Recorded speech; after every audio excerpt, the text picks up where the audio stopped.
وہ یہ ہے کہ اس طرح جو قرآن پڑھتے ہیں اچھے انداز سے، ان کے لیے قرآن، حدیث یہ کہتی ہے کہ قیامت کے دن ایسے لوگوں کو بلایا جائے گا اور کہا جائے گا کہ قرآن پڑھتے جاؤ اور چڑھتے جاؤ۔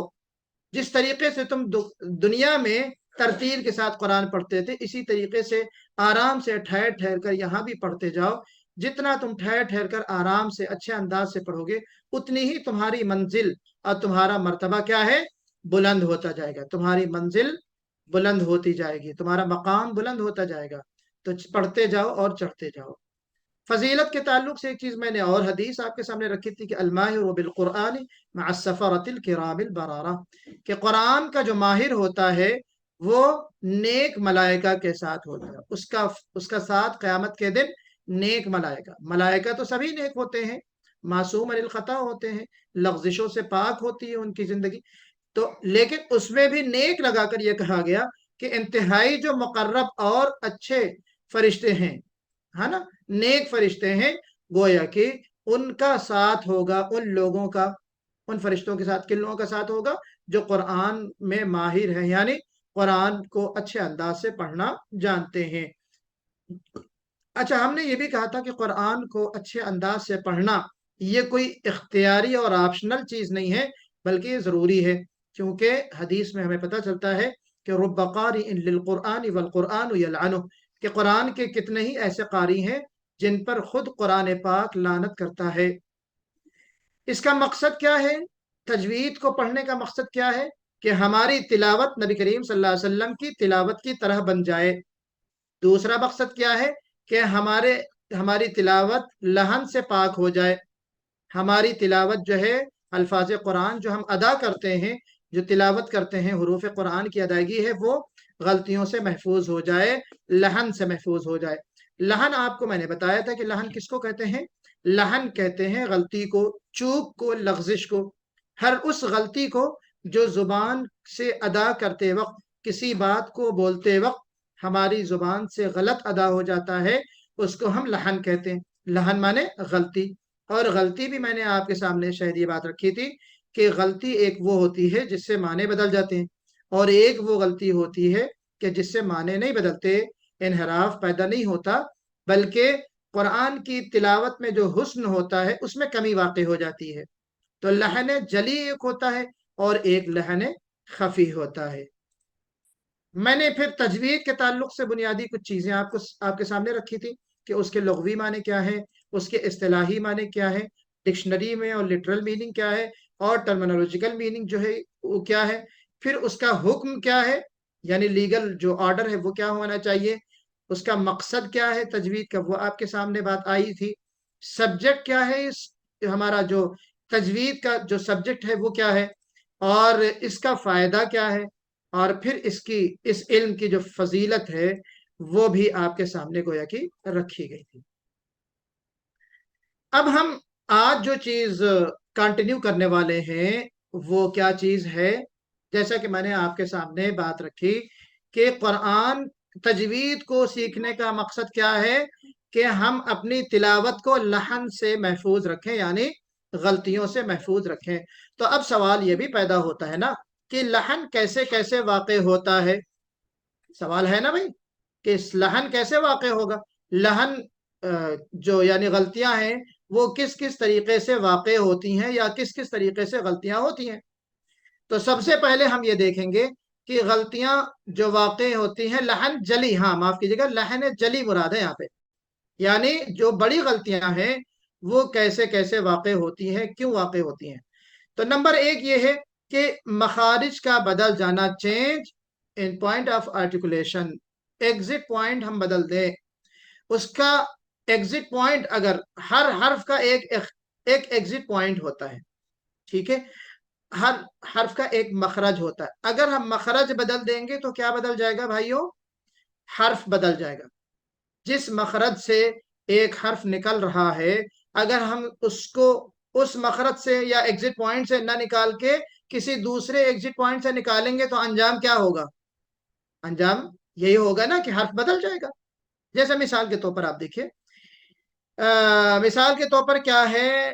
عمل ہوتا ہے نا، عمل، یا ایھا الذین آمنوا وعملوا، اے لوگو جو ایمان لائے ہو، جو ایمان لائے، وہ لوگ جو ایمان لائے اور نیک اعمال کیے، عاملوں کو بھی عمیلو کر دیں، عمل یعنی کام، عمل مانے کام اور عمل مانے امید، عمل مانے کام اور عمل مانے امید ہو گیا۔